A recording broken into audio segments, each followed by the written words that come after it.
Mungkin kalian ada yang bertanya-tanya, seperti apakah UTBK tahun 2021? Apakah akan sama dengan tahun 2020? Ataukah berbeda?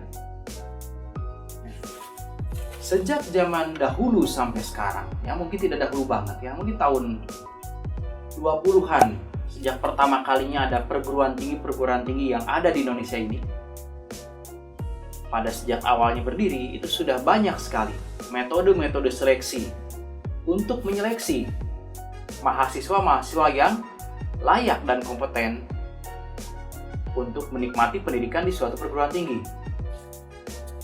Pendidikan tinggi yang ada di Indonesia ini itu diawali dari, ya kalau kita berbicara tentang sejarah, sebetulnya itu didirikan oleh bangsa Belanda. Ya, mungkin ada juga yang didirikan oleh bangsa pribumi. Tapi pada awalnya Belanda membuat sebuah lembaga pendidikan sebagai, ya itu dikenal dengan metode dengan politik etis. Jadi ada sumbangsih kepada negara Indonesia. Seperti itu menurut sejarah. Kita tidak akan membicarakan lebih lanjut tentang bagaimana Belanda dan Indonesianya, tapi tentang metode seleksi ini. Ada yang disebut dengan proyek perintis. Ya, itu adalah metode seleksi. Wah, sudah sangat lama itu ya. Ada yang disebut dengan Skalu. Ada yang disebut dengan Sipenmaru, seleksi penerimaan mahasiswa baru. Ada yang disebut dengan mungkin tahun 90-an bagi orang tua kalian atau kakak kalian yang sudah ada di tahun 90-an. Ada yang disebut dengan UMPTN di tahun 90-an sampai 2000-an, yaitu ujian masuk perguruan tinggi negeri. Selain juga ada mungkin jalur-jalur seleksi dengan jalur prestasi atau misalkan jalur atlet. Di tahun-tahun 70-80-an juga pada saat itu di ITB ada yang namanya jalur atlet. Jadi memiliki prestasi di bidang olahraga bisa masuk ITB ya, contohnya kayak gitu. Ada juga jalur PMDK, penelusuran minat dan kemampuan. Jadi itu dengan menggunakan nilai rapot di sekolah. Bisa dijadikan apa? Bisa dijadikan salah satu bahan untuk seleksi untuk masuk di perguruan tinggi negeri. Ya. Nah, setelah UMPTN ada yang disebut lagi dengan SPMB, seleksi penerimaan mahasiswa baru. Kemudian ada lagi setelah itu berganti lagi mungkin menjadi SNMPTN, ya, seleksi nasional penerimaan mahasiswa baru.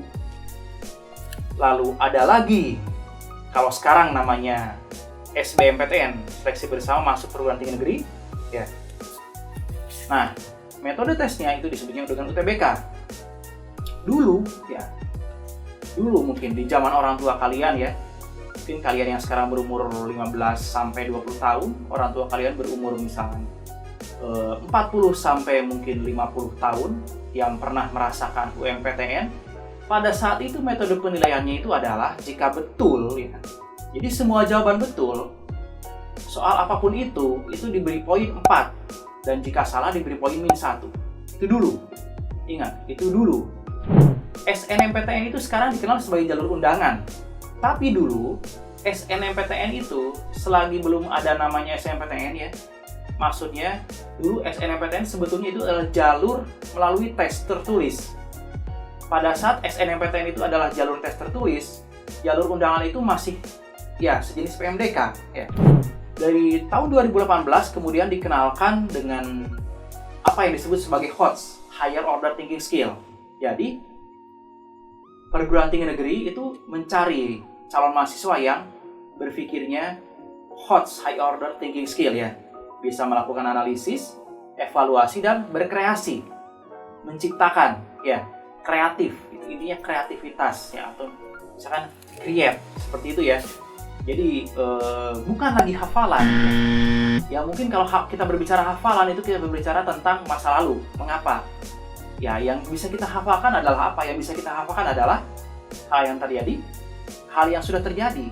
Yang belum terjadi itu tidak bisa kita hafalkan, tapi bisa kita prediksi. Nah, metode-metode prediksi ini membutuhkan orang-orang yang memiliki kemampuan analisis yang sangat tajam, ya.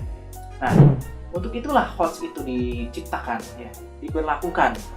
Walaupun mungkin di luar negeri ya, selain di Indonesia itu HOTS itu sudah berlaku sejak lama. Metode penilaian pun ya sebetulnya yang namanya panitia itu memiliki cara tersendiri untuk memberikan penilaian. Banyak bimbingan-bimbingan belajar, baik yang online maupun yang offline, yang konvensional itu menawarkan keunggulan-keunggulan mereka. Salah satunya dengan adanya passing grade di zaman dulu ya, yaitu nilai batas minimum untuk masuk ke jurusan tertentu ya. Karena dengan adanya passing grade itu, siswa atau orang tua bisa mengukur, wah kalau pilih jurusan kedokteran misalnya di UI, harus punya passing grade berapa misalkan pada waktu itu mungkin 65. Itu dalam persentase ya. Tapi apakah sekarang itu masih berlaku passing grade seperti itu? Walaupun sebetulnya, ingat ya, panitia itu tidak memberikan passing grade. Jadi mungkin passing grade itu tercipta dari berapa sih nilai minimum yang harus dimiliki oleh peserta agar diterima di PTN, mungkin itu dijadikan passing grade ya. Walaupun itu nilainya kan bisa berubah. Ada juga yang menggunakan skor nasional. Ya, jadi sebetulnya begini. Jadi sebetulnya sejak zaman dulu semua nilai peserta tes masuk perguruan tinggi negeri yang diselenggarakan secara nasional oleh lembaga resmi pemerintah, kalau sekarang namanya LTMPT ya. Nah, jadi semua nilai itu seluruh Indonesia itu di ranking secara nasional dari yang tertinggi sampai yang terendah ya. Lalu setelah itu yang memiliki nilai tertinggi itu akan dialokasikan ke jurusannya, ke pilihannya. Jadi yang pertama kali diberikan jatah di suatu jurusan tertentu itu adalah yang nilainya paling tinggi. Ya tentu saja, ya enggak? Nilainya paling tinggi dong, iya enggak? Kalau nilainya paling tinggi ibaratnya sultan bebas, ya enggak? Boleh lah itu ya, nilai yang paling tinggi boleh dong ngapain aja. Ibaratnya nilai paling tinggi itu adalah istimewa ya. Nah, misalkan nih ada 800.000 peserta. Seperti kalian ketahui ya, menurut data, menurut statistik, sepanjang tahun ini, mungkin dalam 5 tahun kebelakang ini ya, rata-rata itu peserta SBMPTN atau peserta yang mengikuti UTBK itu mencapai 750.000 sampai 800.000 peserta. Atau mungkin lebih ya, mungkin sampai 860.000 peserta. Nah, di ranking lah secara nasional dari nilai tertinggi sampai nilai yang terendah. Sampai dari nilai yang 1 sampai nilai 800.000. Yang satu diambil, simpan di jurusan pilihan dia, dan seterusnya. Jadi ketika kalian ada yang berkata mungkin, wah, penentunya apa dong? Ya faktor penentu pasti nilai dong. Nilai tertinggi itu pasti dapat alokasi lebih utama. Ada juga yang mungkin kalian mendengar gosip-gosip atau rumor bahwa apakah perguruan tinggi negeri itu mau diduakan? Ada yang berkata tidak mau. Wah, kalau memang tidak mau diduakan atau tidak mau jadi pilihan kedua, tentu panitia tidak akan menyiapkan pilihan kedua dong, iya nggak? Nah, artinya ketika ada pilihan satu dan pilihan kedua, setiap PTN harus rela dan ikhlas untuk dijadikan pilihan satu atau pilihan kedua, gitu. Dan tetap faktor utama adalah nilai. Kalau bukan nilai, apalagi? Apalagi yang bisa dijadikan sebagai patokan untuk diterima di PTN kalau bukan nilai? Karena itu adalah tolak ukur. Tolak ukur dari apa? Tolak ukur dari kemampuan. Jika kita ingin menggunakan variabel atau parameter yang lain, ya mungkin harus dibicarakan lagi dan pasti akan lebih rumit. Seperti itu. Nah, UTBK ya, atau HOTS ini ya, kita berbicara tentang HOTS dan UTBK sejak tahun 2018. Jadi tidak ada lagi yang namanya nilai minus. Tentunya mungkin kalian berpikir, kok dulu ada nilai minus, kok sekarang tidak ada? Ya, itu perkembangan zaman. Bisa juga kalian pikirkan seperti ini. Untuk yang salah diberi nilai minus. Padahal kan yang namanya orang belajar, salah itu wajar dong. Kenapa harus diberi hukuman? Kalau itu adalah belajar, ya artinya ya sudah, jangan minus.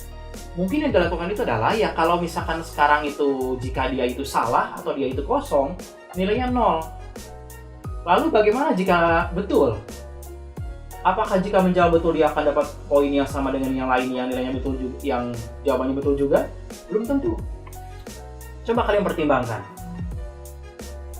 1 tambah 1 sama dengan jawabannya 2. Oke, dapat poin misalnya 1. Lalu soal berikutnya misalkan berapakah Atau tentukanlah kurva dari Y sama dengan mutlak sin kuadrat X, ya, kasih tanda mutlak, pangkatin 3. Akan seperti apa kurvanya? Mana yang lebih mudah? 1 tambah 1 sama dengan 2? Ataukah kurva dari tanda mutlak dari kurva sin kuadrat yang kemudian dipangkatin 3? Tentu soal yang sin itu yang lebih sulit. Nah, pertanyaan itu seperti ini. Jika 1 tambah 1 sama dengan 2 itu memiliki poin 1, dan yang trigonometri yang seperti tadi soalnya, ya, mutlak dari sin kuadrat dan kemudian dipangkatin 3 itu punya poin juga 1. Nah, kan kesulitannya berbeda. Apakah ketika kesulitannya berbeda nilainya harus sama? Ya, tentu jika berpegang pada prinsip bahwa satu soal itu nilainya sama dan kita menggunakan metode yang lama. Metode lama itu adalah jika betul kali 4, ya tentunya yang sulit dan yang mudah tidak ada bedanya, nilainya poinnya sama. Maka dari itulah harus berbeda. Soal mudah tentunya bobotnya rendah, soal susah tentunya bobotnya akan lebih tinggi. Begitu kan? Bagaimana cara penilaiannya?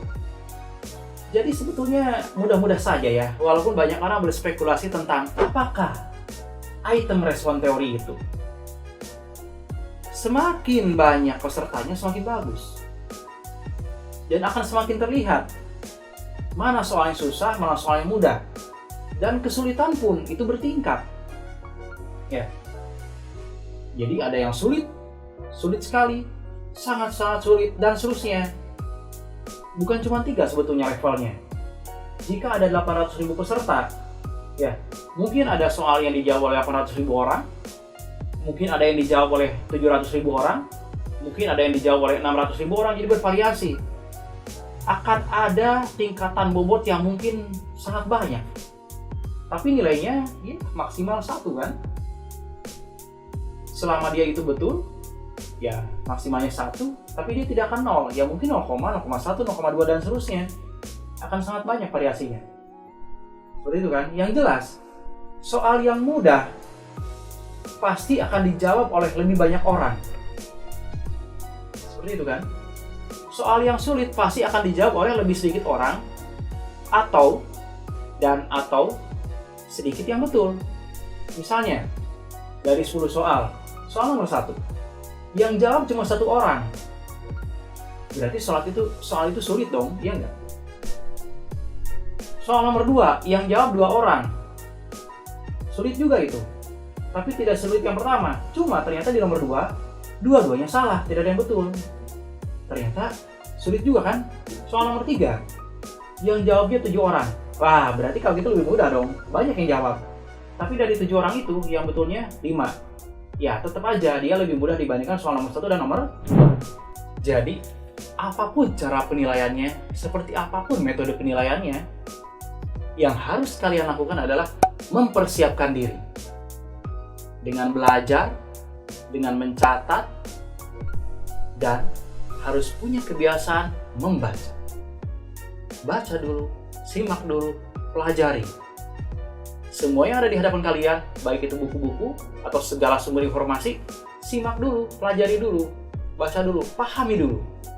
Ya, ketika semua yang sudah kalian pahami, sudah kalian pelajari, baru kalian bisa mencari sumber yang lainnya.